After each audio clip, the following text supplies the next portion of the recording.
විශේෂ ට්‍රාන්ස්ෆෝමේෂන් එකක් තමයි ගෙනත් තින්නේ. ඔන්න මම මගේ ඇඟ වෙනස් කරලා පෙන්නුවා. මම මේ වීඩියෝ එකෙන් පස්සේ වෙනම වීඩියෝ එකක් ගේන්න බලාපොරොත්තු වෙනවා. මගේ chest muscle එක මම කොහොමද develop කරගත්තේ weak muscle එකක්. දිගටම වීඩියෝ එක බලන්න. මේ වගේ වීඩියෝ පුළුවන් FB සහ TikTok page ඔස්සේ ඔයාලට අවශ්‍ය නම් මාව contact කරගන්නත් පුළුවන්.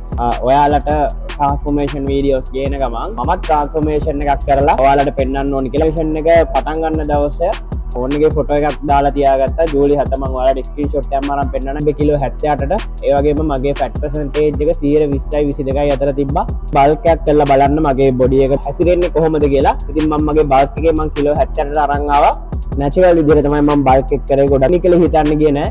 මගේ අවශ්‍ය සර්ප්ලස් එක මේන්ටේන් කරලා බල්ක් එකක් කරා 78ට. මට 78 වගේ වෙද්දි මට තේරුණා මම කිලෝ 80ට යන්න ගියේ. ඒත් මට 78 වෙද්දි වගේ තේරුණා තියෙන ෆැට් පර්සන්ටේජ් එක ටිකක් වැඩි වෙමින් තියෙනවා කියලා. ඉතින් මම 78 තියලා පොසිෂන් එක, ඒ කියන්නේ රීකොම් එක එකම බරේ තියාගෙන මසල් වේස්ටේජ් එක අඩු කරන ගමන් අලුත් මසල් හදන්න try කරන ගමන් ෆැට් එක ලොස් කරන්න තමයි මම try කරේ. ඉතින් මගේ රීකොම් එක හොඳට වැඩ කරලා තියෙනවා. මේ මාස 4කට පස්සේ මම ෆොටෝ එකක් දාන්නම් මේ හරියේ.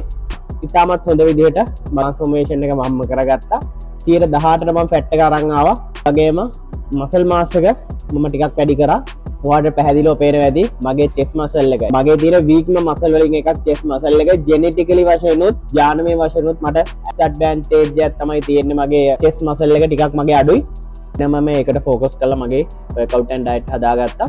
මම ඉස්සරහා වීඩියෝ එකකින් ගේන්නම් කොහොමද මගේ chest එක develop කරගන්න. එතන හැටියට ලංකාවේ ගොඩාක් fitness පැත්තට බර කට්ටියට තියෙන ප්‍රශ්නයක් තමයි මේ upper chest එක අඩු එක. ඒකට ඊළඟ වීඩියෝ එකේ ගේන්නම් මම මොනවද කරේ මගේ chest එක develop කරගන්න කියලා. ඉස්සරහට තව වීඩියෝ එකකින් හම්බෙන්න.